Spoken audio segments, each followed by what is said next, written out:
Been excited all week for this episode. Second to last one. By the way, season 2 has already been confirmed. It has been properly leaked. And by properly leaked, I mean it comes from a leaker that doesn't get things wrong. So when this wraps up, probably next week, it's going to be confirmed. But if not, season 2's happening. Honestly, this thing would have fit right in Kaiju number 8. Yo, they rolled up. Yo, they literally fucking were jamming. Nah. That might be the greatest scene in this show to date. And this is what happens when you the fate of everyone's lies in the hands of someone who hasn't had their frontal lobe fully developed yet. No! What did it have? Be extra bouncy? Oh, that's insane work. That's insane work. Zanka, no! Rip. Bro's like, I almost fucking died because of Popeye's inflatable arm. So it is true, he probably would have been less fucked up had he had a proper spell, but it's not like he got fucked up because he didn't have the spells, because he wasn't strong enough. It's like, what happens if a show had 2 Bakugos at the early stage, and they were just as angry as each other and just fought each other? That's kind of what it is. Oh boy. Yeah, let's start the video. Make sure you drop a like, share, support, subscribe if you're new around here, and of course Patreon for live reactions and exclusives, which also helps fund the channel and videos just like these. So, Zanka nearly died for one of the biggest mistakes ever. I love how he responded to this, but you can't deny that Zanka, yeah, the amount of like suffering he went through, had he had a proper protective ward and not Popeye the Sailor's Man, is a completely different beast. Though it does highlight one of my favorite things in superhero stories, where superheroes have some sort of like super powerful weapon or gadget or suit, and they don't rely on just those gadgets or suits in order to get their W's. You see it a lot in any sort of story with nanotech. You know, if you need the suit to be your hero, then you're not going to be a hero, right? You got to be able to finish your job with just your own skills alone. And I love that Zanka, despite this defeat, you know, kind of laughs in the face of being like, huh, that's actually kind of humorous. No one's ever screwed me around like that. But he's right, you know, like, even with the protective ward, he still would have ended up the most messed up out of them all.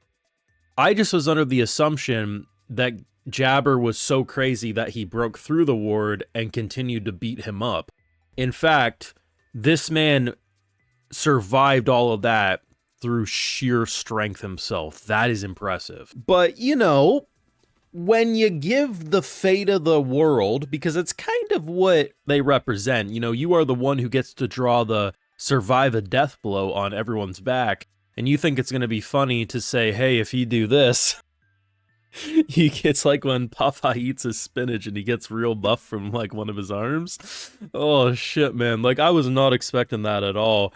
But it's no joke that one extra attack towards Zanka, one extra wrong move towards Zanka, Zanka would have died. And had Zanka had a protective ward that entire time, most likely there would have been a lot more buffer room before that I'm going to live or die moment. If there's one way to get around a sticky predicament, this right here, this is peak Gachiakuta energy right here. But you know what? Zanka's probably my favorite character in this show at this point. There's no character more interesting than him, in my humble opinion. I think Rudo's a very close second, but Rudo, he was always going to be amazing just because he's the MC, the story, and all the extra writing is going to go into him no matter what. Zanka's a character that could have easily just been someone who thought very high of himself, and in return continues to get stomped on it. It takes him a long while to kind of have that wake-up call. And even though him and Rudo kind of have, like, the best way I would describe it, if you take Bakugo and Deku from My Hero Academia, but you replace Deku with another version of Bakugo, so it's just 2 guys screaming at each other from the very beginning, that's kind of these two's relationship. They're just 2 brothers who just get under each other's skin, but they're continuously there for each other when they need it. And I think given the fact that you start the show off with Rudo being a fish out of water, having to learn so much, and Zanka with such a fiery determination, you're almost watching them at the same time rise up together rather than leaving each other behind, which is a really fun addition.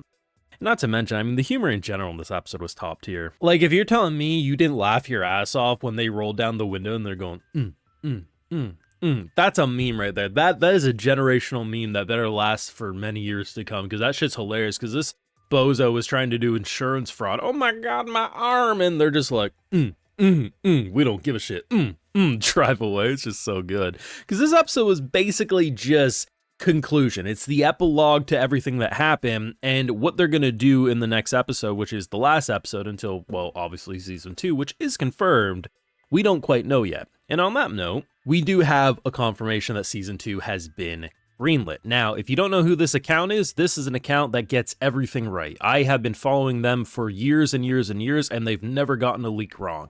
So most likely next week is going to be the official confirmation of Gachiakuta being confirmed for a season 2. I imagine they'll just announce it at the end of the last episode.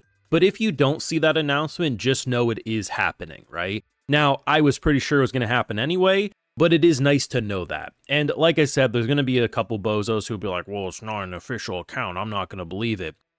Every single bit of information I've got, this is an account that tells me shit sometimes months, been in time, a year ahead of time. And it's not just like random guesswork. They have sources. They don't leak their sources because they act as the source to tell people, and they're great. If they ever disappear, there probably will never be another one like it. So I'm just glad it's confirmed. I think my second favorite moment outside of the Zanka is actually what they did with him. Bro got a promotion and then some. The idea of forcing them to target the maker of the chokers, right? Because the chokers are the way everyone communicates. If you were to eliminate the person who's responsible for them, and potentially if they're not around, maybe the chokers don't work at all. It's kind of up to interpretation with how they kind of described everything. But I will say Boss Man here surprisingly cared about his fallen comrade a little more than I was expecting. I thought he was going to kind of look at everyone as tools and pawns to use, but it actually felt like he was mourning the dead, like not shedding a tear, but enough to be like, you know, that was a good ally. That was someone who I'm going to miss.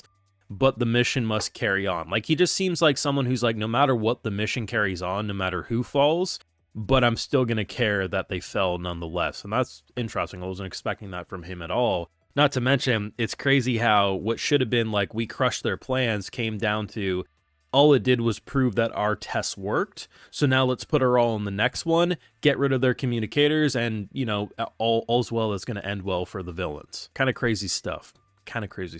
Either way, though, this was one hell of an episode. Absolutely loved it. I think there's bound to be a lot of people who just won't talk about this episode, or will call it slow, blah, blah, blah.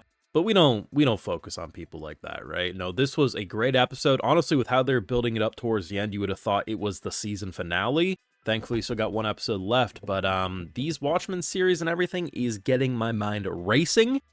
And I can't wait to see where the last episode in a season 2 will go. But you let me know your thoughts down below. Drop a like, share, support, subscribe. If you're new around here, of course, Patreon for live reactions and exclusives. Like, hey, I also like to give video shoutouts to my patrons because they make these videos possible. All right, so today we got JD, Match, Mate, Carl Stefan Berndal, Achio, Convoy 83, Hayden, Cody Namir. We also have Project 7, so I appreciate the support. Please take care and you all have a good one.